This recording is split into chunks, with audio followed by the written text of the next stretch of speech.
ನೃಸಿಂಹಾಖ್ಯಂ ಬ್ರಹ್ಮವೇದಾಂತಗೋಚರಂ ಭೂಯೋಲ್ಲಾಸಿತ ಸಂಸಾರಚ್ಛೇದಹೇತುಂ ಜಗದ್ಗುರುಂ.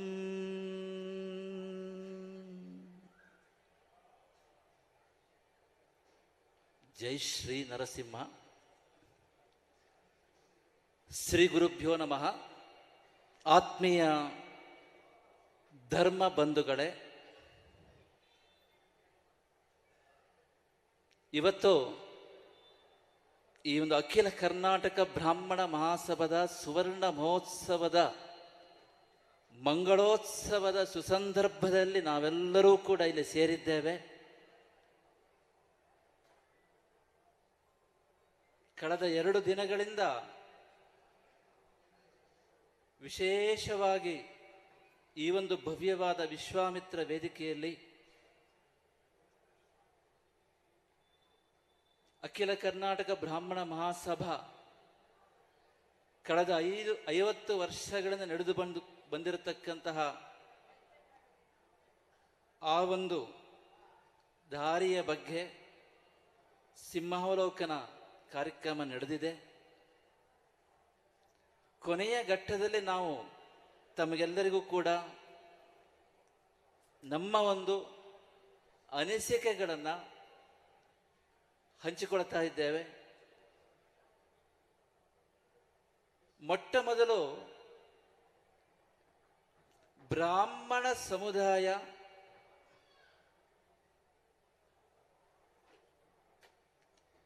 ಈ ಜಗತ್ತಿನಲ್ಲಿ ಮಾಡಬೇಕಾಗಿರತಕ್ಕಂತಹ ಆದ್ಯ ಕರ್ತವ್ಯಗಳು ಏನು, ಆ ಆದ್ಯ ಕರ್ತವ್ಯಗಳನ್ನು ಎಷ್ಟರ ಮಟ್ಟಿಗೆ ಬ್ರಾಹ್ಮಣ ಸಮುದಾಯ ನಿಭಾಯಿಸಿಕೊಂಡು ಹೋಗ್ತಾ ಇದೆ.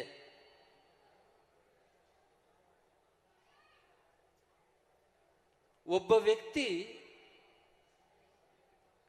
ತನ್ನ ಕರ್ತವ್ಯವನ್ನ ಪರಿಪೂರ್ಣವಾಗಿ ನಿಭಾಯಿಸಬೇಕು ಅಂತಾದರೆ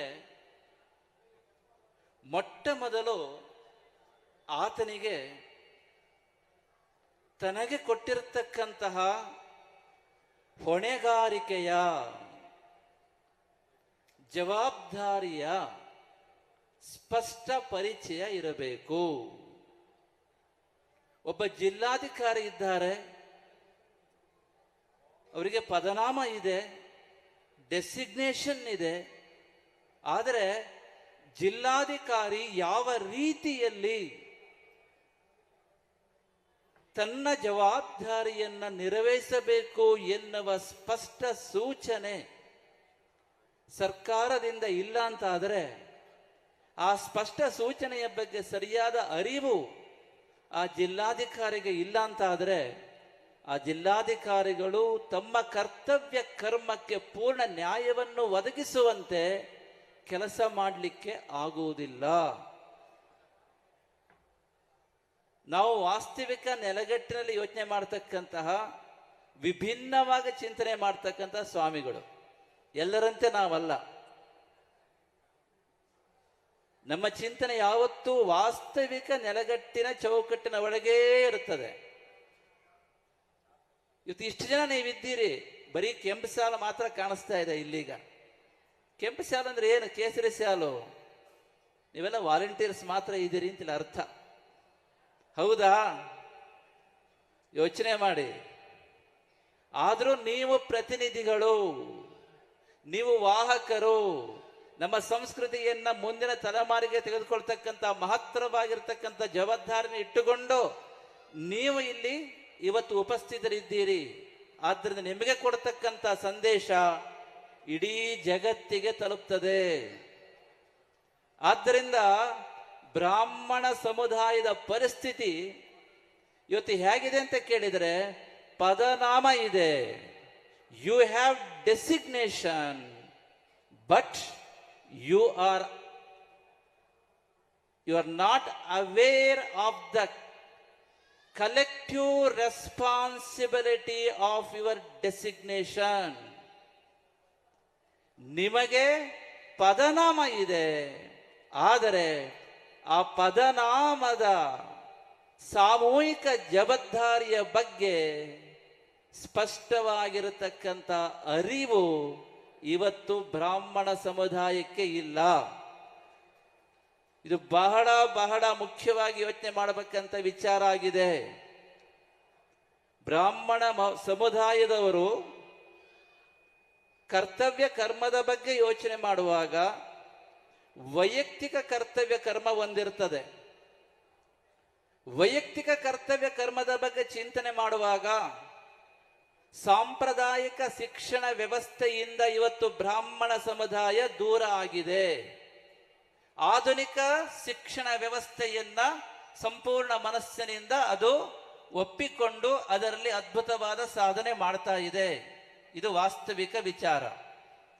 ಸಾಂಪ್ರದಾಯಿಕ ಶಿಕ್ಷಣ ವ್ಯವಸ್ಥೆ ಅಂದ್ರೆ ಏನು? ಬ್ರಾಹ್ಮಣ ಸಮುದಾಯದವರು ವೇದಗಳನ್ನ, ಶಾಸ್ತ್ರಗಳನ್ನ, ಈ ಸಚ್ಚಿಂತನೆಗಳನ್ನ ಕಡ್ಡಾಯವಾಗಿ ಅಧ್ಯಯನ ಮಾಡಬೇಕು. ಆದರೆ ಆ ಚಿಂತನೆ ಇವತ್ತು ಮರೆಯಾಗ್ತಾ ಇದೆ. ಆದರೆ ಆಧುನಿಕ ಶಿಕ್ಷಣವನ್ನ ಅತ್ಯುನ್ನತವಾಗಿ ಅಧ್ಯಯನ ಮಾಡಿಸ್ತಕ್ಕಂಥ ವ್ಯವಸ್ಥೆ, ಪರಿಪಾಠ ಸಮಾಜದಲ್ಲಿ ಬೆಳೀತಾ ಇದೆ. ಅದು ತಿಳ್ಕೊಬೇಕು. ಇದನ್ನು ನಾವು ಸಮನ್ವಯನ ಸಾಧಿಸಬೇಕಾಗಿದೆ. ಎರಡೂ ಬೇಕು ನಮಗೆ. ಈಗ ಎರಡೂ ಕೂಡ, ಎರಡು ಶಿಕ್ಷಣ ವ್ಯವಸ್ಥೆಗೆ ಹೇಗಿರಬೇಕು ಅಂತ ಕೇಳಿದರೆ, ಬದುಕಿನ ಬಂಡಿಯ ಎರಡು ಚಕ್ರಗಳಾಗಿ ಮುಂದಕ್ಕೆ ತೆಗೆದುಕೊಳ್ತಕ್ಕಂತಹ ರೀತಿಯಲ್ಲಿ ಈ ಆಧುನಿಕ ಶಿಕ್ಷಣ ವ್ಯವಸ್ಥೆ ಮತ್ತು ಸಾಂಪ್ರದಾಯಿಕ ಶಿಕ್ಷಣ ವ್ಯವಸ್ಥೆಯಲ್ಲಿ ಸಮನ್ವಯತೆಯನ್ನು ಸಾಧಿಸಿಕೊಂಡು ಇವತ್ತು ಬ್ರಾಹ್ಮಣ ಸಮುದಾಯ ಮುಂದಕ್ಕೆ ಸಾಗಬೇಕಾಗಿದೆ. ಇದು ವೈಯಕ್ತಿಕ ಕರ್ತವ್ಯದಲ್ಲಿ ಮೊದಲನೆಯ ಕರ್ತವ್ಯವಾಗಿದೆ. ಇನ್ನು ವೃತ್ತಿಗೆ ಬಂದರೆ, ಇವತ್ತು ಪಾರಂಪರಿಕ ವೃತ್ತಿಯ ಬಗ್ಗೆ ಬ್ರಾಹ್ಮಣ ಸಮುದಾಯ ದೂರ ಆಗ್ತಾ ಇದೆ. ಪಾರಂಪರಿಕ ವೃತ್ತಿ, ಹಾಗಾದ್ರೆ ಯಾವ ವೃತ್ತಿಯನ್ನು ಹೆಚ್ಚಾಗಿ ಒಪ್ಪಿಕೊಳ್ತಾ ಇದೆ ಅಂತ ಕೇಳಿದ್ರೆ, ತಾವು ಕಲ್ತಿರ್ತಕ್ಕಂತಹ ಆಧುನಿಕ ಶಿಕ್ಷಣದ ವ್ಯವಸ್ಥೆಗೆ ಅನುಸಾರವಾಗಿ ಇವತ್ತು ಪ್ರಪಂಚಾದ್ಯಂತ ಎಲ್ಲಾ ಕ್ಷೇತ್ರಗಳಲ್ಲೂ ಕೂಡ ಬ್ರಾಹ್ಮಣ ಸಮುದಾಯದವರು ತಮ್ಮ ಛಾಪನ್ನ ಒತ್ತಾ ಇದ್ದಾರೆ. ಇದು ಕೂಡ ಸ್ವಾಗತಾರ್ಹ ವಿಚಾರವೇ ಆಗಿದೆ. ಆದರೆ ಇಲ್ಲೂ ತಿಳ್ಕೊಬೇಕು, ಪಾರಂಪರಿಕ ವೃತ್ತಿಯ ಬಗ್ಗೆ ಖಂಡಿತವಾಗಿಯೂ ಕೂಡ ಕೀಳರಿಮೆಯ ಭಾವನೆ ಇರಬಾರದು. ಪಾರಂಪರಿಕ ವೃತ್ತಿಯ ಬಗ್ಗೆ, ಯಾವುದು ಪಾರಂಪರಿಕ ವೃತ್ತಿ? ಬೋಧಕ ವೃತ್ತಿ, ಅರ್ಚಕ ವೃತ್ತಿ, ಪೌರೋಹಿತ್ಯ ವೃತ್ತಿ, ಇವೆಲ್ಲವೂ ಕೂಡ ಬ್ರಾಹ್ಮಣ ಸಮುದಾಯದ ಪಾರಂಪರಿಕ ವೃತ್ತಿಗಳಾಗಿದೆ. ಆ ಪಾರಂಪರಿಕ ವೃತ್ತಿ ವ್ಯವಸ್ಥೆಯಿಂದ ಇವತ್ತು ಬ್ರಾಹ್ಮಣ ಸಮುದಾಯ ದೂರಕ್ಕೆ ಹೋಗ್ತಾ ಇದೆ. ಅಷ್ಟೇ ಅಲ್ಲ, ಆ ಪಾರಂಪರಿಕ ವೃತ್ತಿಗಳ ಬಗ್ಗೆ ಅಸಡ್ಡೆ ಇದೆ. ಅದರ ಬಗ್ಗೆ ಹೆಚ್ಚಿನ ಗೌರವವನ್ನ, ನಿಜವಾದ ಅಂತರಾರ್ಥದಲ್ಲಿ ಕೊಡ್ತಕ್ಕಂಥ ಪರಿಪಾಠವನ್ನ ಇವತ್ತು ಸಮಾಜ ಬೆಳೆಸ್ಕೊಳ್ತಾ ಇಲ್ಲ. ಇದು ನಾವು ತಪ್ಪನ್ನ ತಿದ್ದಿಕೊಳ್ತಕ್ಕಂತಹ ವಿಚಾರ ಆಗಿದೆ. ನಮಗೆ ಪಾರಂಪರಿಕ ವೃತ್ತಿಯ ಬಗ್ಗೆ ಅಭಿಮಾನ ಬೇಕು. ಒಬ್ಬ ಅರ್ಚಕನು ಕೂಡ ಎದೆ ತೊಟ್ಟಿ ನಾನು ಅರ್ಚಕ ಅಂತ ಹೇಳ್ತಕ್ಕಂಥ ಪರಿಸ್ಥಿತಿ ಬರಬೇಕು. ಒಬ್ಬ ಬೋಧಕ ಕೂಡ ನಾನು ಬೋಧಕ ಅಂತ ಹೇಳ್ತಕ್ಕಂಥ ಪರಿಸ್ಥಿತಿ ಬರಬೇಕು. ಆದ್ರಿಂದ ಈ ರೀತಿ ನಾವು ಮಾಡ್ತಕ್ಕಂಥ ವೃತ್ತಿಯ ಬಗ್ಗೆ ಪೂಜ್ಯ ಭಾವನೆಯನ್ನು ಇಟ್ಟುಕೊಂಡು ನಾವು ಮುಂದಕ್ಕೆ ಹೋಗ್ತಕ್ಕಂತಹ ಒಂದು ಪರಿಪಾಠವನ್ನ ಬೆಳೆಸ್ಕೋಬೇಕು. ಇದು ಎರಡನೇದಾಗಿದೆ. ವೃತ್ತಿಯನ್ನ ನಾವು ಎರಡು ರೀತಿಯಲ್ಲಿ ಪರಿಗಣಿಸಬಹುದು. ಒಂದು, ನಾವು ಕಲ್ತಿರ್ತಕ್ಕಂತಹ ಆಧುನಿಕ ವಿದ್ಯೆಗೆ ಅನುಸಾರವಾಗಿರ್ತಕ್ಕಂಥ ವೃತ್ತಿ ಒಂದಾದರೆ, ಮತ್ತೊಂದು ಪಾರಂಪರಿಕ ವೃತ್ತಿ. ಎರಡರಲ್ಲೂ ಸಮನ್ವಯನ ಸಾಧಿಸಬೇಕಾಗಿದೆ. ಮೂರನೇದು ಅರ್ಥವ್ಯವಸ್ಥೆ. ಅರ್ಥವ್ಯವಸ್ಥೆಯಲ್ಲಿ ನೋಡಿದರೆ ಇವತ್ತಿಗೂ ಕೂಡ ಬ್ರಾಹ್ಮಣ ಸಮುದಾಯದಲ್ಲಿ ಬಡತನ ರೇಖೆಯಿಂದ ಕೆಳಗಿರ್ತಕ್ಕಂಥ ಅನೇಕರಿದ್ರೂ ಸಹ ಕಳೆದ 50 ವರ್ಷಗಳಿಂದ ಸಿಂಹಾವಲೋಕನ ನೋಡಿದರೆ, ಅಖಿಲ ಕರ್ನಾಟಕ ಬ್ರಾಹ್ಮಣ ಮಹಾಸಭಾದವರು ಆರಂಭ ಮಾಡಿರ್ತಕ್ಕಂಥ ಈ ವೇದಿಕೆಯ ಆ ದಿನದಿಂದ ಇವತ್ತಿನವರೆಗೆ ನೋಡಿದರೆ, ಬ್ರಾಹ್ಮಣ ಸಮುದಾಯದವರು ತಮ್ಮ ಅರ್ಥವ್ಯವಸ್ಥೆಯಲ್ಲಿ ಸ್ವಲ್ಪ ಮಟ್ಟಿನ ಸಾಧನೆಯನ್ನು ಮಾಡಿದ್ದಾರೆ. ಇವತ್ತು ಖಂಡಿತವಾಗಿಯೂ ಕೂಡ ಕೆಲವು ಹಳ್ಳಿಗಳಲ್ಲಿ ಬಿಟ್ಟರೆ ಅನೇಕ ಊರುಗಳಲ್ಲಿ ನೋಡಿದರೆ ಬ್ರಾಹ್ಮಣ ಸಮುದಾಯದವರು ಆರ್ಥಿಕವಾಗಿ ಸ್ವಲ್ಪ ಮಟ್ಟಿಗೆ ಸದೃಢತೆಯನ್ನು ಸಾಧಿಸಿದ್ದಾರೆ. ಇನ್ನು ಇನ್ನೊಂದು ಬಂದರೆ ಸಂಸ್ಕಾರ. ಯಾವಾಗ ಮನುಷ್ಯ ತನ್ನ ಮೂಲಭೂತ ಕರ್ತವ್ಯಗಳನ್ನ ನಿಸ್ಪೃಹತೆಯನ್ನ ಮಾಡಲು ಸರಿಯಾದ ಪ್ರಜ್ಞೆಯನ್ನ ಜೀವನದಲ್ಲಿ ಬೆಳೆಸಿಕೊಳ್ಳುವುದಿಲ್ಲವೋ ಆಗ ಸಹಜವಾಗಿ ಸಂಸ್ಕಾರದ ಕೊರತೆ ಅಲ್ಲಿ ಕಂಡು ಬರ್ತದೆ. ಅಂತಹ ಒಂದು ಸಂಸ್ಕಾರದ ಕೊರತೆಯನ್ನ ಇವತ್ತು ಬ್ರಾಹ್ಮಣ ಸಮುದಾಯ ಎದುರಿಸ್ತಾ ಇದೆ. ವಿಶೇಷವಾಗಿ ಯಾಕೆ ಸಂಸ್ಕಾರದ ಕೊರತೆ ಅಂತ ಕೇಳಿದರೆ, ಯಾವಾಗ ಆ ಒಂದು ಸಾಂಪ್ರದಾಯಿಕ ಶಿಕ್ಷಣ ವ್ಯವಸ್ಥೆಯಿಂದ ದೂರ ಆಗಿ ಆಧುನಿಕ ಶಿಕ್ಷಣ ವ್ಯವಸ್ಥೆಯನ್ನ ಒಪ್ಪಿಕೊಂಡೆವೋ, ಯಾವಾಗ ಪಾರಂಪರಿಕ ವೃತ್ತಿಯನ್ನ ಬಿಟ್ಟು ನಾವು ಓದಿರ್ತಕ್ಕಂಥ ಆಧುನಿಕ ವಿದ್ಯೆಗೆ ಅನುಸಾರವಾಗಿ ನಮ್ಮ ವೃತ್ತಿಯನ್ನು ಆಯ್ಕೆ ಮಾಡಿಕೊಂಡವೋ, ಆಗ ಸಹಜವಾಗಿ ಬ್ರಾಹ್ಮಣ ಸಮುದಾಯದ ಯೋಗ ದೃಷ್ಟಿಕೋನದ ಜೀವನ ಭೋಗ ದೃಷ್ಟಿಕೋನದ ಜೀವನವಾಗಿ ಬದಲಾಗ್ತಾ ಇದೆ. ಆದ್ದರಿಂದ ಹಣವೇ ಪ್ರಧಾನವಾಗಿರತಕ್ಕಂಥ ನಿಟ್ಟಿನಲ್ಲಿ ಬ್ರಾಹ್ಮಣ ಸಮುದಾಯ ಸಾಕ್ತಾ ಇರೋದ್ರಿಂದ ಮೌಲ್ಯಯುತವಾದ ಆ ಒಂದು ಜೀವನದೊಟ್ಟಿಗೆ ರಾಜಿ ಮಾಡಿಕೊಳ್ತಕ್ಕಂತಹ ಪ್ರಸಂಗ ಇವತ್ತು ಅನಿವಾರ್ಯವಾಗಿ ಎದುರಾಗ್ತಾ ಇದೆ. ಆದ್ದರಿಂದ ಈ ಸಂಸ್ಕಾರದ ಕೊರತೆ ಎಲ್ಲ ಹಂತಗಳಲ್ಲಿ ನಾವು ಕಾಣ್ತಾ ಇದ್ದೇವೆ. ಆದರೆ ತಿಳ್ಕೊಳ್ಬೇಕು, ನಾವು ಬ್ರಾಹ್ಮಣ ಸಮುದಾಯವನ್ನ ಉಳಿಸ್ಕೊಳ್ಬೇಕು ಅಂತಾದರೆ ಕುಟುಂಬದಲ್ಲಿ ಮೌಲ್ಯವನ್ನ ಕಾಪಾಡಬೇಕು. ಆ ಮೌಲ್ಯಯುತವಾದ ಕುಟುಂಬಗಳೇ ನಿಜವಾದ ಅರ್ಥದಲ್ಲಿ ಒಂದು ಸಂಸ್ಕೃತಿಯ ಪ್ರಾಣ ಆಗಿರುತ್ತದೆ. ಆದ್ದರಿಂದ ಈ ನಿಟ್ಟಿನಲ್ಲಿ ಕಳೆದ 2 ದಿನಗಳಲ್ಲಿ ಸಾಕಷ್ಟು ಚಿಂತನೆ ಆಗಿದೆ. ಸಂಸ್ಕಾರವನ್ನ ನಾವು ರೂಢಿಸಿಕೊಳ್ಳಬೇಕು. ನಿಜವಾಗಿರ್ತಕ್ಕಂಥ ಅರ್ಥದಲ್ಲಿ ಪ್ರತಿಯೊಬ್ಬ ವ್ಯಕ್ತಿಯೂ ಕೂಡ, ಬ್ರಾಹ್ಮಣ ಸಮುದಾಯದ ಪ್ರತಿಯೊಬ್ಬ ವ್ಯಕ್ತಿಯೂ ಕೂಡ ವೈಯಕ್ತಿಕ ಉನ್ನತಿಯನ್ನ, ಕುಟುಂಬದ ಕ್ಷೇಮವನ್ನ, ಸಮಾಜದ ಹಿತವನ್ನ, ದೇಶದ ಅಭಿವೃದ್ಧಿಯನ್ನ, ವಿಶ್ವದ ಕಲ್ಯಾಣವನ್ನ ಸಾಧಿಸಲಿಕ್ಕೆ ಪೂರಕವಾಗಿ ಬದುಕಬೇಕು. ಪ್ರತಿಯೊಬ್ಬ ವ್ಯಕ್ತಿಯೂ ಕೂಡ ಅಚಲವಾದ ಶ್ರದ್ಧೆಯಿಂದ, ದೃಢವಾದ ನಂಬಿಕೆಯಿಂದ, ಪರಿಶುದ್ಧವಾದ ಭಕ್ತಿಯಿಂದ ಪ್ರತಿನಿತ್ಯವೂ ಪರಮಾತ್ಮನ ಸ್ಮರಣೆ ಮಾಡಿಕೊಳ್ತಕ್ಕಂಥ ಪರಿಪಾಠವನ್ನ ಬೆಳೆಸ್ಕೊಬೇಕು. ನಮ್ಮ ಮಕ್ಕಳಿಗೂ ಕೂಡ ಆ ಸಂಸ್ಕಾರವನ್ನ ಕಲಿಸ್ತಕ್ಕಂಥ ನಿಟ್ಟಿನಲ್ಲಿ ವಿಶೇಷವಾದ ಕಾಳಜಿಯನ್ನ ಇವತ್ತು ಬ್ರಾಹ್ಮಣ ಸಮುದಾಯದವರು ಖಂಡಿತವಾಗಿಯೂ ಮಾಡಬೇಕಾಗಿದೆ. ಇದೆಲ್ಲವೂ ವೈಯಕ್ತಿಕವಾಗಿರತಕ್ಕಂತಹ ಜವಾಬ್ದಾರಿಯಾಗಿದೆ. ಈ ವೈಯಕ್ತಿಕ ಜವಾಬ್ದಾರಿಯನ್ನ ಸ್ವಲ್ಪ ಮಟ್ಟಿಗೆ ಬ್ರಾಹ್ಮಣ ಸಮುದಾಯದವರು ನಡೆಸಿಕೊಂಡು ಹೋಗ್ತಾ ಇದ್ದಾರೆ. ಅದು ಇದಕ್ಕಿಂತ ಮುಖ್ಯವಾಗಿ ಬ್ರಾಹ್ಮಣ ಸಮುದಾಯದವರಿಗೆ ಅನಾದಿ ಕಾಲದಿಂದಲೂ ಒಂದು ಸಾಮೂಹಿಕ ಜವಾಬ್ದಾರಿ ಇದೆ. ಆ ಸಾಮೂಹಿಕ ಜವಾಬ್ದಾರಿಯನ್ನ ಸರಿಯಾಗಿ ನಿಭಾಯಿಸ್ತಾ ಇಲ್ಲ ಎನ್ನುವ ಒಂದೇ ಕಾರಣಕ್ಕೆ ಇವತ್ತು ಸನಾತನ ಹಿಂದೂ ಧರ್ಮದಲ್ಲಿರ್ತಕ್ಕಂತಹ ಅಥವಾ ಭಾರತೀಯ ಸಂಸ್ಕೃತಿಯಲ್ಲಿರ್ತಕ್ಕಂತಹ ಎಲ್ಲಾ ದೋಷಗಳಿಗೂ ಕೂಡ ಬ್ರಾಹ್ಮಣ ಸಮುದಾಯವನ್ನೇ ಗುರಿಯಾಗಿಟ್ಟುಕೊಂಡು ದಾಳಿ ಮಾಡ್ತಾ ಇದ್ದಾರೆ. ತಿಳ್ಕೊಳ್ಳಿ. ಎಲ್ಲರೂ ಹೇಳ್ತಾ ಇದ್ದೀರಿ, ನೀವು ಸಮಸ್ಯೆಯ ಮೂಲಕ್ಕೆ ಹೋಗಿ ಚಿಂತನೆ ಮಾಡಬೇಕು. ಬ್ರಾಹ್ಮಣ ಸಮುದಾಯ ಅವರು ಬೈತಾರೆ, ಇವರು ಬೈತಾರೆ. ಯಾಕ್ರಿ ಬೈತಾರೆ? ಯೋಚನೆ ಮಾಡಿದ್ದೀರಾ? ಮೊದಲು ಯೋಚನೆ ಮಾಡಿ, ಆತ್ಮಾವಲೋಕವನ್ನ ಮಾಡಿಕೊಳ್ಳಿ, ತಿಳ್ಕೊಳ್ಳಿ. 200 ವರ್ಷದ ಹಿಂದಿನವರೆಗೆ ಭಾರತೀಯ ಸಂಸ್ಕೃತಿಯ ಅಥವಾ ಸನಾತನ ಹಿಂದೂ ಧರ್ಮದ ಆಧ್ಯಾತ್ಮಿಕ, ಧಾರ್ಮಿಕ, ಸಾಂಸ್ಕೃತಿಕ ಆ ಒಂದು ಸಂಪತ್ತಿನ ಸಂಘಟನೆ ಮತ್ತು ಸಂರಕ್ಷಣೆಯ ವಿಚಾರದಲ್ಲಿ ಸಮಾಜಕ್ಕೆ ಬ್ರಾಹ್ಮಣ ಸಮುದಾಯದವರು ಮುಖ್ಯ ಮಾರ್ಗದರ್ಶಕರಾಗಿ ಇದ್ದರು. ಹೌದಾ ಅಲ್ಲವಾ? ಯೋಚನೆ ಮಾಡಿ. ಸಮಾಜಕ್ಕೆ ಬ್ರಾಹ್ಮಣ ಸಮುದಾಯದವರು ವಿಶೇಷವಾಗಿ ಮುಖ್ಯ ಮಾರ್ಗದರ್ಶಕರಾಗಿ ಇದ್ದರು. ಈ ಮುಖ್ಯ ಮಾರ್ಗದರ್ಶಕರಾಗಿದ್ದ ಮೇಲೆ ಸಮಾಜಕ್ಕೆ ಸರಿಯಾಗಿ ಮಾರ್ಗದರ್ಶನ ಮಾಡಬೇಕಲ್ವಾ? ಇದು ಚಿಂತನೆ ಕೆಲವರಲ್ಲಿ ಇವತ್ತು ಹುಟ್ಟಾಕಿದ್ದಾರೆ. ನೀವು ಸರಿಯಾಗಿ ಮುಖ್ಯ ಮಾರ್ಗದರ್ಶನ ಮಾಡಿಕೊಂಡಿಲ್ಲ, ಪಟ್ಟ ಬಿಡ್ಲಿಕ್ಕೂ ತಯಾರಿಲ್ಲ, ಹಾಗಂತ ನಿಮ್ಮ ಜವಾಬ್ದಾರಿನ ಸರಿಯಾಗಿ ನಿರ್ವಹಿಸುತ್ತಾ ಇಲ್ಲ. ನೀವು ನಿಮ್ಮ ಪರಿಸ್ಥಿತಿ ಹೇಗಿದೆ ಅಂತ ಕೇಳಿದರೆ, ಅಕ್ಕಿ ಮೇಲೆ ಆಸೆ, ನೆಂಟರ ಮೇಲೆ ಪ್ರೀತಿ ಎನ್ನುವ ರೀತಿಯಲ್ಲಿ ಇದೆ ಅಂತ ಹೇಳ್ಕೊಂಡು ಇವತ್ತು ಪ್ರತಿಯೊಂದು ಹಿಂದೂ ಸಮಾಜದ ಸಮುದಾಯದವರು ಎಲ್ಲದಕ್ಕೂ ಬ್ರಾಹ್ಮಣ ಸಮುದಾಯವನ್ನ ದೂಷಣೆ ಮಾಡ್ತಾ ಇದ್ದಾರೆ. ತಿಳ್ಕೊಳ್ಳಿ. ಹಿಂದಿನ ಕಾಲದಲ್ಲಿ ಋಷಿ ಮುನಿಗಳು ಬ್ರಾಹ್ಮಣ ಸಮುದಾಯಕ್ಕೆ ಒಂದು ವಿಶೇಷವಾಗಿರ್ತಕ್ಕಂತಹ ಸಮಾಜಕ್ಕೆ ಮಾರ್ಗದರ್ಶನ ಮಾಡತಕ್ಕಂತಹ ನಮ್ಮ ಸನಾತನ ಹಿಂದೂ ಧರ್ಮದ ಆಧ್ಯಾತ್ಮಿಕ, ಧಾರ್ಮಿಕ, ಸಾಂಸ್ಕೃತಿಕ ವಿಚಾರಗಳಲ್ಲಿ ಮುಖ್ಯ ಮಾರ್ಗದರ್ಶಕರಾಗಿ ಸಮಾಜಕ್ಕೆ ಮಾರ್ಗದರ್ಶನ ಮಾಡತಕ್ಕಂತಹ ಒಂದು ಜವಾಬ್ದಾರಿಯನ್ನ ಕೊಟ್ಟಿದ್ದಾರೆ. 200 ವರ್ಷಗಳ ಹಿಂದಿನವರೆಗೆ ಬ್ರಾಹ್ಮಣ ಸಮುದಾಯದ ಪ್ರತಿಯೊಬ್ಬರೂ ಕೂಡ ಈ ಒಂದು ಮುಖ್ಯ ಮಾರ್ಗದರ್ಶನ ಮಾಡತಕ್ಕಂತ ಕರ್ತವ್ಯವನ್ನ, ಸಾಮೂಹಿಕ ಜವಾಬ್ದಾರಿಯನ್ನ ಅತ್ಯಂತ ಚೆನ್ನಾಗಿ ನಿಭಾಯಿಸ್ತಾ ಇದ್ರು. ಈಗ ಎಲ್ಲ ಉಣಿಸಿಕೊಂಡಿದ್ದೀರಿ. ಈ ಉಣಿಸಿಕೊಳ್ಳುವಿಕೆಯೇ ಎಲ್ಲ ಸಮಸ್ಯೆಗಳಿಗೆ ಮೂಲ ಆಗಿದೆ. ಹಾಗಾದ್ರೆ ತಪ್ಪು ಒಬ್ಬರಲ್ಲೇ ಇದೆಯಾ? ಖಂಡಿತ ಇಲ್ಲ. ತಿಳ್ಕೊಳ್ಳಿ, ಇವತ್ತೇನಾಗ್ತಾ ಇದೆ, ಹಿಂದೂ ಸಮಾಜವನ್ನ ದುರ್ಬಲ ಮಾಡಬೇಕು ಅನ್ನುವ ನಿಟ್ಟಿನಲ್ಲಿ ಯಾರಾದರೂ ಇದ್ರೆ ಮೊಟ್ಟ ಮೊದಲು ಮಾಡ್ತಕ್ಕಂಥದ್ದು ಬ್ರಾಹ್ಮಣ ಸಮುದಾಯವನ್ನ ಗುರಿಯಾಗಿಟ್ಟುಕೊಂಡು ಅವರನ್ನ ದೂಷಣೆ ಮಾಡುವುದು.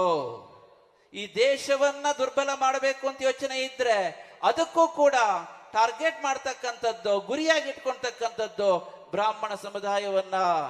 ಅಷ್ಟೇ ಅಲ್ಲ, ಹಿಂದೂಗಳಲ್ಲಿ ಪರಸ್ಪರ ಕಚ್ಚಾಡ್ಕೊಳ್ಬೇಕು. ಅವರು ಒಟ್ಟಾಗಿರಬಾರದು, ಒಡೆದು ಆಳುವ ನೀತಿ ಅನುಸರಿಸಬೇಕು ಅಂತ ಹೇಳ್ಕೊಂಡು ಇವತ್ತು ಯಾರಾದ್ರೂ ಪ್ರಯತ್ನ ಮಾಡ್ತಾ ಇದ್ರೆ ಅದಕ್ಕೂ ಅವರು ಪ್ರಧಾನವಾಗಿ ಗುರಿಯಾಗಿ ಇಟ್ಕೊಂಡಿರ್ತಕ್ಕಂಥದ್ದು ಬ್ರಾಹ್ಮಣ ಸಮುದಾಯವನ್ನ.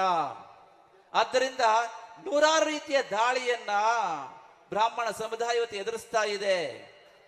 ಯಾವುದು ಇರಬಹುದು, ಸಾಮಾಜಿಕ ಜಾಲತಾಣಗಳ ಮೂಲಕ, ಮಾಧ್ಯಮಗಳ ಮೂಲಕ, ದೃಶ್ಯ ಮಾಧ್ಯಮಗಳ ಮೂಲಕ, ಬಂಡಾಯ ಸಾಹಿತಿಗಳ ಮೂಲಕ, ಹೀಗೆ ನೂರಾರು ವಿದೇಶಿ ಸಂಸ್ಕೃತಿಗೆ ಸೇರಿರ್ತಕ್ಕಂತಹ ಮತೀಯರ ಮೂಲಕ, ಹೀಗೆ ಒಂದಲ್ಲ ಎರಡಲ್ಲ ನೂರಾರು ರೀತಿಯಲ್ಲಿ ಇವತ್ತು ಬ್ರಾಹ್ಮಣ ಸಮುದಾಯ ಅನೇಕ ರೀತಿಯ ನ್ಯೂನತೆಗಳಿಗೆ ಕಾರಣವಾಗಿರ್ತಕ್ಕಂಥ ಎಲ್ಲ ಅಂಶಗಳಿಗೂ ಇವರೇ ಕಾರಣ ಅಂತ ಹೇಳ್ತಾ ಇದೆ. ಹಿಂದೂ ಸಮಾಜದಲ್ಲಿ ಯಾವುದೇ ನ್ಯೂನತೆ ಕಂಡು ಬಂದರೂ ಕೂಡ ಕಾಲ ವೈಪರೀತ್ಯ ದೋಷಗಳಿಂದ ನ್ಯೂನತೆಗಳು ಸಹಜವಾಗಿ ಉಂಟಾಗ್ತದೆ. ತಿಳ್ಕೊಳ್ಳಿ, ನ್ಯೂನತೆಗಳು ಕಾಲ ವೈಪರೀತ್ಯ ದೋಷದಿಂದ ಸಹಜವಾಗಿ ಒಂದು ಸಮಾಜದಲ್ಲಿ ಉಂಟಾಗ್ತದೆ. ಆದರೆ ಆ ಎಲ್ಲ ನ್ಯೂನತೆಗಳಿಗೂ ಕೂಡ ಬ್ರಾಹ್ಮಣ ಸಮುದಾಯವನ್ನೇ ಬೊಟ್ಟು ಮಾಡಿ ತೋರಿಸ್ತಕ್ಕಂತಹ ಒಂದು ಪ್ರವೃತ್ತಿ ಇವತ್ತು ಸಮಾಜದಲ್ಲಿ ಕಾಣ್ತಾ ಇದೆ. ಹಾಗಾದ್ರೆ ಇದಕ್ಕೆ ಯಾರ ಕಾರಣ ಅಂತ ಯೋಚನೆ ಮಾಡಿದರೆ, ಒಂದು, ಬ್ರಾಹ್ಮಣ ಸಮುದಾಯದವರು ತಮ್ಮ ಸಾಮೂಹಿಕ ಕರ್ತವ್ಯವನ್ನ ಸರಿಯಾಗಿ ನಿಭಾಯಿಸಿಲ್ಲ ಎನ್ನುವ ವಿಚಾರವನ್ನು ನೋಡಿದರೆ ಇದು ಪೂರ್ಣವಾದ ಸತ್ಯ ಅಲ್ಲ, ಸ್ವಲ್ಪ ಮಟ್ಟಿಗದ ವಿಚಾರ ಇರಬಹುದು. ಆದರೆ ಇದಕ್ಕೆ ಮುಖ್ಯವಾದ ಕಾರಣ ಅಂತ ಕೇಳಿದರೆ, ಇದಕ್ಕೆ ಮುಖ್ಯವಾದ ಕಾರಣ ಯಾರು ಈ ದೇಶದ ಕಾರ್ಯಾಂಗವನ್ನ, ಶಾಸಕಾಂಗವನ್ನ, ನ್ಯಾಯಾಂಗವನ್ನ ಸಾವಿರಾರು ವರ್ಷಗಳಿಂದ ಇಟ್ಟುಕೊಂಡು ಬರ್ತಾರೋ ಅವರೂ ಕೂಡ ಇದರಲ್ಲಿ ಪಾಲುದಾರರು ಆಗಿರ್ತಾರೆ ಎನ್ನುವುದನ್ನ ನಾವು ತಿಳ್ಕೊಬೇಕು. ಯಾಕೆಂತ ಕೇಳಿದ್ರೆ, ಈ ದೇಶ ಈಗ ಬ್ರಾಹ್ಮಣ ಸಮುದಾಯದವರು ಸಮಾಜಕ್ಕೆ ಆಧ್ಯಾತ್ಮಿಕವಾಗಿ, ಧಾರ್ಮಿಕವಾಗಿ ಮಾರ್ಗದರ್ಶನ ಮಾಡತಕ್ಕಂತಹ ಮುಖ್ಯರು ಆಗಿದ್ದರೆ ಹೊರತು ಯಾವುದೇ ಕಾರಣಕ್ಕೂ ಅಧಿಕಾರಿಗಳು ಆಗಿರಲಿಲ್ಲ. ಉದಾಹರಣೆಗೆ ಚೋಳರು, ಯಾರಪ್ಪ ಚೋಳರು? ಈಗ ಸಮಾಜದಲ್ಲಿ ನಾವು ಯಾರು ಹಿಂದುಳಿದ ವರ್ಗದವರು ಅಂತ ಹೇಳ್ತಾ ಇದ್ದೀವೋ ಅವರು ಚೋಳರಿರಬಹುದು. ಗಂಗರು ಯಾರು? ತಮಿಳುನಾಡಿಗೆ ಹೋದರೆ ಚೋಳರಿರಬಹುದು, ಗಂಗರಿರಬಹುದು. ಇಲ್ಲಿ ನಮ್ಮ ವಿಜಯನಗರ ಸಾಮ್ರಾಜ್ಯಕ್ಕೆ ಬಂದ್ರೆ ವಿಜಯನಗರದ ಚಕ್ರವರ್ತಿಗಳಿರಬಹುದು, ಅಥವಾ ಮುಂದಕ್ಕೆ ನಾವು ಮಹಾರಾಷ್ಟ್ರಕ್ಕೆ ಹೋದ್ರೆ ಮರಾಠರು, ಶಿವಾಜಿ ಮಹಾರಾಜರಿರಬಹುದು. ಆಂಧ್ರ ಪ್ರದೇಶಕ್ಕೆ ಹೋದ್ರೆ ಕಾಕತೀಯರು ಇರಬಹುದು. ಉತ್ತರ ಭಾರತಕ್ಕೆ ಹೋದ್ರೆ ಮೌರ್ಯರು ಇರಬಹುದು. ಹೀಗೆ ಇವರೆಲ್ಲರೂ ಕೂಡ ಹಿಂದುಳಿದ ವರ್ಗಕ್ಕೆ ಸೇರಿದವರೇ ಆಗಿದ್ದರು. ಆದರೆ ಪ್ರಪಂಚವೇ ಮೆಚ್ಚುವಂತೆ ಅವರು ಚಕ್ರವರ್ತಿಗಳಾಗಿ ಎಲ್ಲರನ್ನೂ ವಿಶ್ವಾಸಕ್ಕೆ ತೆಗೆದುಕೊಂಡು ಈ ಒಂದು ಭಾರತೀಯ ಸಂಸ್ಕೃತಿಯನ್ನ ಕಾಪಾಡುವ ನಿಟ್ಟಿನಲ್ಲಿ ಅದ್ಭುತವಾಗಿರ್ತಕ್ಕಂಥ ಕೊಡುಗೆಯನ್ನ ಸಮಾಜಕ್ಕೆ ಕೊಟ್ಟಿದ್ದಾರೆ. ಉದಾಹರಣೆಗೆ ವಿಜಯನಗರ ಚಕ್ರವರ್ತಿಗಳ ಬಗ್ಗೆ ನಮ್ಮ ದೀಕ್ಷಿತರು ಹೇಳಿದರು.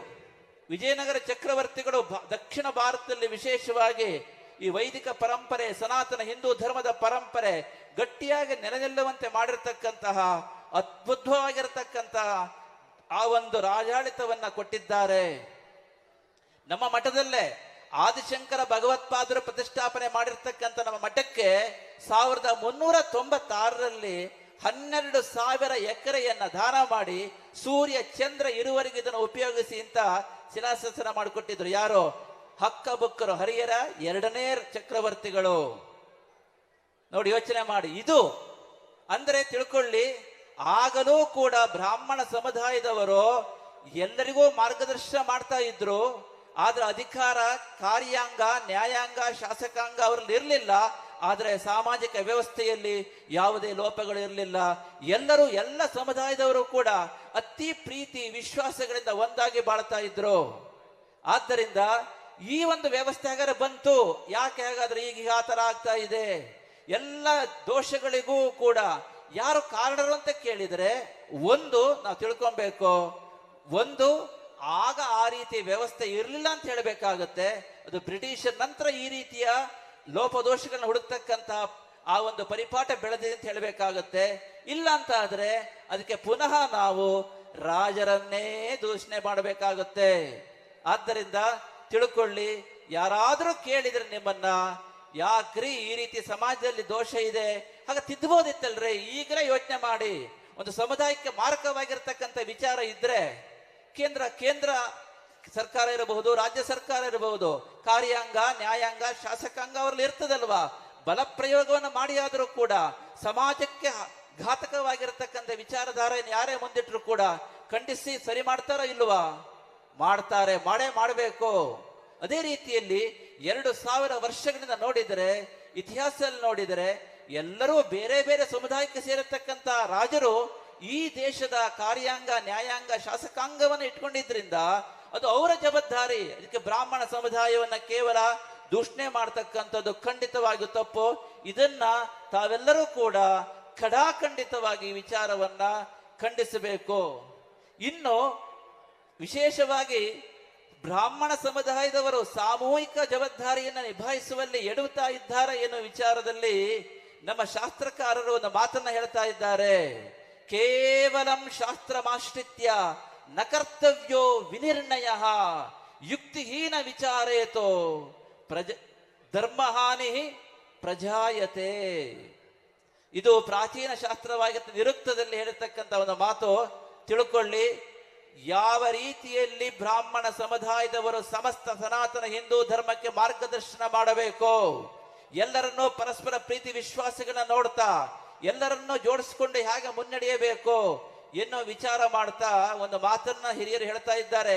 ಕೇವಲಂ ಶಾಸ್ತ್ರಮಾಶ್ರಿತ್ಯ ನ ಕರ್ತವ್ಯೋ ವಿನಿರ್ಣಯ. ಕೇವಲ ಶಾಸ್ತ್ರದಲ್ಲಿ ಹೇಳಿದೆ ಅಂತ ವಿಚಾರ ಮಾಡದೆ ಅಂಧಾನುಕರಣೆಯಿಂದ ನೀವು ಧರ್ಮವನ್ನ ಆಚರಿಸಿದರೆ, ಶಾಸ್ತ್ರವನ್ನ ಆಚರಿಸಿದರೆ ಅದು ಧರ್ಮ ನಾಶಕ್ಕೆ ಕಾರಣವಾಗುತ್ತದೆ ಎನ್ನುವ ಎಚ್ಚರಿಕೆಯನ್ನ ಕೊಟ್ಟು ಮಾರ್ಗದರ್ಶನ ಮಾಡ್ಲಿಕ್ಕೆ ಹೇಳಿದ್ದಾರೆ. ಆದ್ದರಿಂದ ಬ್ರಾಹ್ಮಣ ಸಮುದಾಯದವರು ಇವತ್ತು ಏನು ಮಾಡಬೇಕು ಅಂತ ಕೇಳಿದರೆ, ಸಮಷ್ಟಿ ಹಿತಚಿಂತನೆಯನ್ನ, ಸಮನ್ವಯ ದೃಷ್ಟಿಕೋನವನ್ನು ಇಟ್ಟುಕೊಂಡು ಸಮಸ್ತ ಸಮಾಜಕ್ಕೆ ಮಾರ್ಗದರ್ಶನ ಮಾಡಲಿಕ್ಕೆ ಪ್ರಯತ್ನ ಮಾಡಬೇಕು. ಇವತ್ತು ಸಮುದಾಯ ಕೇಳ್ತದೆ ಬಿಡ್ತದೆ ಪ್ರಶ್ನೆ ಇಲ್ಲ. ನೀವು ಮೌಲ್ಯಯುತವಾದ ಜೀವನ ನಡೆಸ್ತಾ ಆ ಮೌಲ್ಯಯುತ ಜೀವನಕ್ಕೆ ಪ್ರೇರಣೆಯನ್ನು ಕೊಡುವ ನಿಟ್ಟಿನಲ್ಲಿ ಸಮಸ್ತ ಸಮಾಜಕ್ಕೆ ಮಾರ್ಗದರ್ಶನ ಮಾಡತಕ್ಕಂತ ಜವಾಬ್ದಾರಿ ನಿಮಗೆ ಇದೆ. ಯಾಕೆ ಅಂತ ಕೇಳಿದ್ರೆ ಅವ್ರು ಹೇಳ್ತಾರೆ, ನೋಪ್ಪ ನೀವು ಇಟ್ಕೊಂಡಿದ್ರಿ ಜ್ಞಾನ ಸಂಪತ್ತನ್ನ, ನಮಗೆ ಯಾಕೆ ಕೊಟ್ಟಿಲ್ಲ ಅಂತ. ಈ ತಪ್ಪು ಕಲ್ಪನೆ ಹಿಂದೆ ಇತ್ತೋ ಅಥವಾ ಬ್ರಿಟಿಷರ್ ನಂತರ ಬಂತೋ ಅದು ಗೊತ್ತಿಲ್ಲ. ಆದ್ರೆ ಈಗ ಮಾತ್ರ 200 ವರ್ಷಗಳಿಂದ ಮಾತ್ರ ಪ್ರತಿಯೊಂದು ವಿಷಯಕ್ಕೂ ಬ್ರಾಹ್ಮಣ ಸಮುದಾಯನ ಗುರಿಯಾಗಿಸಿಕೊಂಡು ಅವರ ಆತ್ಮ ಸ್ವಾಭಿಮಾನಕ್ಕೆ ಕುಂದುಂಟು ಆಗುವಂತೆ ಮಾಡ್ತಾ ಇದ್ದಾರೆ. ಯಾಕೆ ಅಂತ ಕೇಳಿದರೆ, ನಿಮಗೆ ನಿಮ್ಮ ಸಾಮೂಹಿಕ ಜವಾಬ್ದಾರಿಯ ಬಗ್ಗೆ ಸ್ಪಷ್ಟವಾಗಿರತಕ್ಕಂಥ ಅರಿವು ಇಲ್ಲದೆ ಇರತಕ್ಕಂಥ ಕಾರಣವೇ ಆಗಿರುತ್ತದೆ. ಆದ್ದರಿಂದ ಶಾಸ್ತ್ರ ಹೇಳ್ತಾ ಇದೆ, 3 ಸಮಯದಲ್ಲಿ ಶಾಸ್ತ್ರವನ್ನ ಸ್ವಲ್ಪ ಯೋಚನೆ ಮಾಡಿ ಆಚರಿಸಬೇಕು. 1, ಶಾಸ್ತ್ರವಾಕ್ಯವು ಅನುಭವಕ್ಕೆ ವಿರುದ್ಧವಾಗಿದ್ದಲ್ಲಿ. 2, ಶಾಸ್ತ್ರವಾಕ್ಯದಲ್ಲಿ ಮಾನವತ್ವ ಇಲ್ಲದೆ ಇದ್ದಲ್ಲಿ. 3, ಶಾಸ್ತ್ರವಾಕ್ಯವು ಲೋಕಹಿತಕ್ಕೆ ಪೂರಕವಾಗಿ ಇರದೇ ಇದ್ದಲ್ಲಿ. ಈ 3 ಸಂದರ್ಭಗಳಲ್ಲಿ ಶಾಸ್ತ್ರವಾಕ್ಯವನ್ನ ಮೂಲ ತತ್ವಕ್ಕೆ ವಿರೋಧ ಬಾರದಂತೆ ಇವತ್ತಿನ ದೇಶ ಕಾಲ ಪರಿಸ್ಥಿತಿಗೆ ತಕ್ಕಂತೆ ಸಮನ್ವಯ ಮಾಡಿಕೊಂಡು ಮುಂದಕ್ಕೆ ಹೋಗಬೇಕು ಅಂತ ಹೇಳ್ತಾ ಇದೆ. ನೋಡಿ, ಭಾರತೀಯ ಸಂಸ್ಕೃತಿ ಬಹು ಅಭಿಪ್ರಾಯಕ್ಕೆ ಮನ್ನಣೆ ಕೊಡ್ತಕ್ಕಂಥ ಸಂಸ್ಕೃತಿ. ಇಲ್ಲಿ ವಿಚಾರಕ್ಕೆ ಮನ್ನಣೆ ಇದೆ, ವಿಚಾರಕ್ಕೆ ಮುಕ್ತ ಅವಕಾಶವಿದೆ. ಬಿಕಾಸ್ ಆಸ್ ಅವರ್ ಭಾರತೀಯ culture has provided freedom of thought, so naturally it leads to diversity. ನಮ್ಮ ಭಾರತೀಯ ಸಂಸ್ಕೃತಿ ವಿಚಾರಕ್ಕೆ ಮುಕ್ತ ಅವಕಾಶವನ್ನ ಕೊಟ್ಟಿದೆ. We have given free space for freedom of thought. ಆದ್ದರಿಂದ ಈ ಸಂಸ್ಕೃತಿಯಲ್ಲಿ ವಿಚಾರಧಾರೆ ಭಿನ್ನ ಭಿನ್ನವಾಗಿರ್ತದೆ, ಆದ್ರೆ ಇದು ತಪ್ಪು ಅಂತ ಹೇಳಬಾರದು ಅಂತ ಒಂದು ವಿಚಾರವನ್ನು ಹೇಳ್ತಾ ಇದ್ದೇವೆ. ಈಗ ತಾನೇ ದೀಕ್ಷಿತರು ಹೇಳಿದ್ರು, ದೀಕ್ಷಿತರ ಮಾತನ್ನ ಸಹಮತ ಮಾಡ್ತೇವೆ. ಯಾಕೆ ಗೊತ್ತುಂಟಾ? ಮೊದಲು ಗೊತ್ತಿರಲಿ, ಬ್ರಾಹ್ಮಣ ಎನ್ನುವುದು ಜಾತಿ ಸೂಚಕ ಪದವಲ್ಲ. ಸ್ಪಷ್ಟವಾಗಿ ಗೊತ್ತಿರಬೇಕು ನಿಮಗೆ. ಬ್ರಾಹ್ಮಣ ಎನ್ನುವುದು ವರ್ಣಸೂಚಕ ಪದವಾಗಿದೆ. ವೇದಗಳಲ್ಲಿ ಜಾತಿ ಪದ್ಧತಿ ಇಲ್ಲ, ವರ್ಣವನ್ನ ಹೇಳಿದ್ದಾರೆ. ಜಾತಿಗೂ ವರ್ಣಕ್ಕೂ ವ್ಯತ್ಯಾಸ ಗೊತ್ತಿರಬೇಕು. ಜಾತಿ ಎನ್ನುವುದು ಏಕಮುಖ ಸಂಚಾರದ ಮಾರ್ಗವನ್ನ ಹೊಂದಿರತಕ್ಕಂಥ ಒಂದು ವ್ಯವಸ್ಥೆ. ವರ್ಣ ಎನ್ನುವುದು, ವರ್ಣ ಅಂದ್ರೆ one which can be selected is ವರ್ಣ. ಋಣ ಧಾತುವಿನಿಂದ ಬಂದಿರತಕ್ಕಂಥದ್ದು. ವರಿಸುವುದು, ಆರಿಸಿಕೊಳ್ಳುವುದು, ಆರಿಸಿಕೊಳ್ಳುವುದಕ್ಕೆ ಪೂರ್ಣ ಸ್ವಾತಂತ್ರ್ಯವಿರುವುದು ವರ್ಣ. ಬ್ರಾಹ್ಮಣ ಜಾತಿ ಅಲ್ಲ. ತಿಳ್ಕೊಳ್ಳಿ, ಬ್ರಾಹ್ಮಣ ಎನ್ನುವ ಪದ ವರ್ಣ. ವರ್ಣ ವ್ಯವಸ್ಥೆಯನ್ನ ವೇದಗಳು ಹೇಳಿದೆ, ಜಾತಿ ವ್ಯವಸ್ಥೆಯನ್ನ ವೇದಗಳು ಹೇಳಲಿಲ್ಲ. ಈ ವರ್ಣ ವ್ಯವಸ್ಥೆ ಕಾಲಾಂತರದಲ್ಲಿ ಜಾತಿಯಾಗಿ ಮಾರ್ಪಟ್ಟಿದೆ. ಆದ್ದರಿಂದ ಜಾತಿ ಅಂದ್ರೆ ಏನು? ಇವತ್ತು ಯಾಕೆ ಬ್ರಾಹ್ಮಣ ಸಮುದಾಯವನ್ನು ದೂಷಣೆ ಮಾಡ್ತಾ ಇದ್ದೀರಿ ಎಲ್ಲರೂ ಅಂತ ಕೇಳಿದ್ರೆ, ಎಲ್ಲರೂ ಹೇಳೋದು ಒಂದೇ ಮಾತು, ನೀವು ಜಾತಿ ವ್ಯವಸ್ಥೆಯನ್ನ ಪೋಷಣೆ ಮಾಡಿದ್ದೀರಿ, ಸಮಾಜದಲ್ಲಿ ತಾರತಮ್ಯವನ್ನು ಬೆಳೆಸಿದ್ದೀರಿ. Because of this internal inequality ಜಾಸ್ತಿ ಆಯಿತು, ಶೋಷಣೆಯ ಪ್ರವೃತ್ತಿ ಜಾಸ್ತಿ ಆಯಿತು, ಎಕ್ಸ್ಪ್ಲೋಟೇಷನ್ ಜಾಸ್ತಿ ಆಯಿತು, ಡಿಸ್ಕ್ರಿಮಿನೇಷನ್ ಜಾಸ್ತಿ ಆಯಿತು. For all these flaws you are the sole responsible ಅಂತ ಹೇಳ್ತಾ ಇದ್ದಾರೆ. ಆದ್ದರಿಂದ ತಿಳ್ಕೊಳ್ತಕ್ಕಂಥ ವಿಚಾರ, ಬ್ರಾಹ್ಮಣ ಎನ್ನುವುದು ವರ್ಣಸೂಚಕ ಪದವಾಗಿದೆ.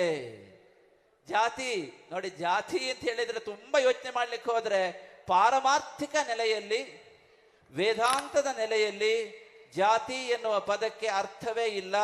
ಜಾತಿ ಎನ್ನುವುದನ್ನ ಆದಿಶಂಕರ ಭಗವತ್ಪಾದರು ಸ್ಪಷ್ಟವಾಗಿ ಉಪಾಧಿ ಅಂತ ಹೇಳ್ತಾ ಇದ್ದಾರೆ. ಸ್ಪಷ್ಟ ಗೊತ್ತಿರಬೇಕು. ಆದ್ದರಿಂದ ಜಾತಿ ಎನ್ನುವುದು ಲೋಕರೂಢಿಗೆ ವಿರುದ್ಧವಾಗಿರ್ತಕ್ಕಂಥ ವಿಚಾರವಾಗಿದೆ, ಭೌತಿಕ ವಿಜ್ಞಾನಕ್ಕೂ ವಿರುದ್ಧವಾಗಿರ್ತಕ್ಕಂಥ ವಿಚಾರವಾಗಿದೆ. ಅಷ್ಟೇ ಅಲ್ಲ, ಕೆಲವೊಂದು ಸಂದರ್ಭಗಳಲ್ಲಿ ಮಾನವತ್ವಕ್ಕೂ ವಿರುದ್ಧವಾಗಿರ್ತಕ್ಕಂಥ ವಿಚಾರ ಆಗಿದೆ. ಯಾಕೆ ಅಂತ ನಾವು ಹೇಳ್ತೇವೆ, ತಿಳ್ಕೊಳ್ಳಿ. ಮನುಷ್ಯನ ಭೌತಿಕ ದೇಹದ ಅಂಗರಚನಾ ಶಾಸ್ತ್ರಕ್ಕೆ ಅನುಗುಣವಾಗಿ ಜಾತಿ ಇರೋದು ಒಂದೇ. ಇನ್ನು ಹೆಚ್ಚು ಅಂತ ಹೇಳಿದ್ರೆ ಹೆಣ್ಣು ಗಂಡು ಎರಡು ಜಾತಿಯನ್ನು ಹೇಳಬಹುದಾಗಿದೆ. According to the anatomy of our human body there is only one caste system.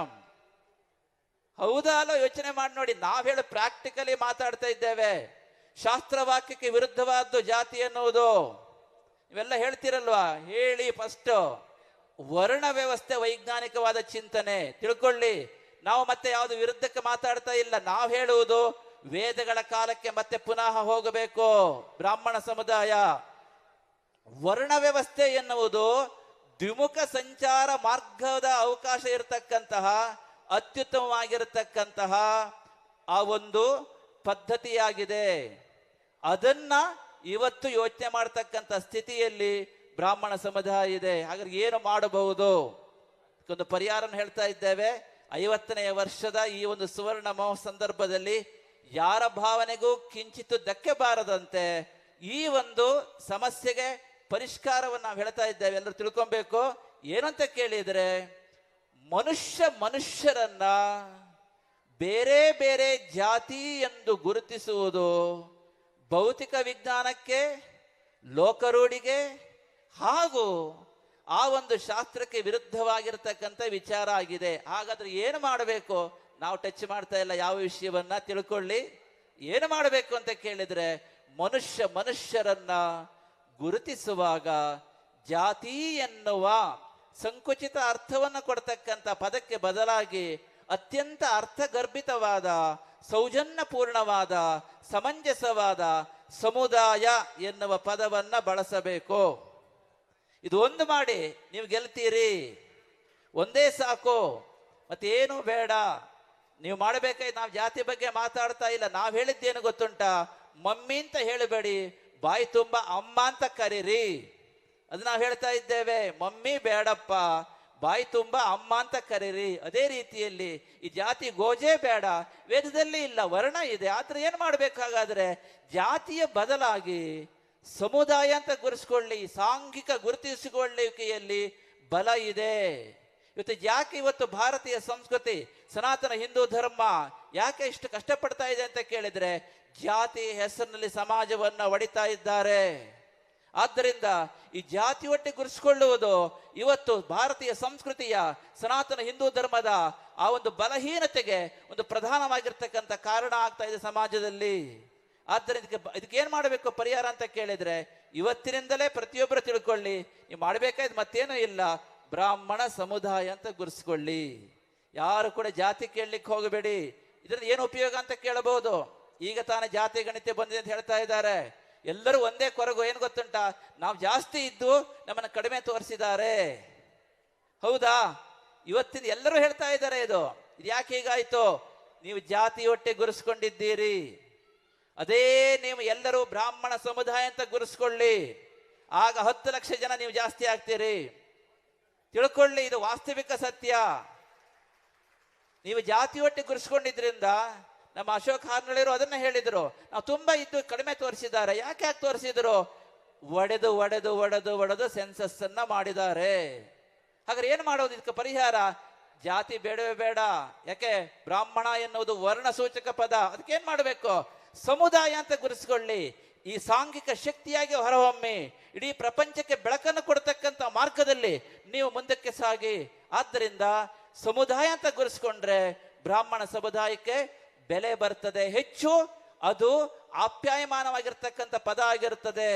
ಇದು ಒಂದು ಸಮುದಾಯದ ಅಲ್ಲ, ಹಿಂದೂ ಸಮುದಾಯದ, ಹಿಂದೂ ಧರ್ಮದ ಎಲ್ಲರಿಗೂ ಇದೇ ಅನ್ವಯಿಸ್ತದೆ. ಯಾವುದೇ ಆಗಿರಬಹುದು. ಇವತ್ತು ನಮ್ಮ ನಾಡು ನುಡಿ ಸಂಸ್ಕೃತಿಗೆ ಒಕ್ಕಲಿಗ ಸಮುದಾಯ ತುಂಬಾ ಒಂದು ದೊಡ್ಡ ಕೊಡುಗೆ ಕೊಟ್ಟಿದೆ.